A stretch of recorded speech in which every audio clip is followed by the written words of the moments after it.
ওই গতকাল প্রায় ভোর 5টার সময়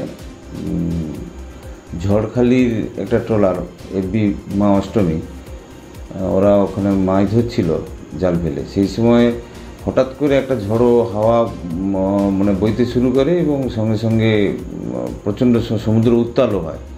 সেই সময় ট্রলারটা কাত হয়ে গিয়ে 4 জন ফিশারম্যান ওই জলে পড়ে যায় সমুদ্রে।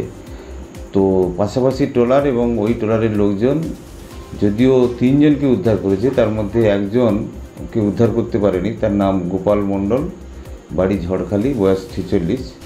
ওকে আজকেরও সারাদিন খোঁজাখুঁজি করেছি, গতকালও খোঁজাখুঁজি করেছি, এখনও পর্যন্ত পাওয়া যায়নি। আমরা সমস্ত মৎস্য দপ্তর এবং কোস্টাল পুলিশ, কোস্টগার্ড সবাইকে জানিয়েছি এবং আমাদের যেসব ট্রলারগুলো মাছ ধরছে তাদেরকেও ওয়্যারলেসে আরটিসেটের মাধ্যমে জানানো হয়েছে খোঁজখবর করার জন্য।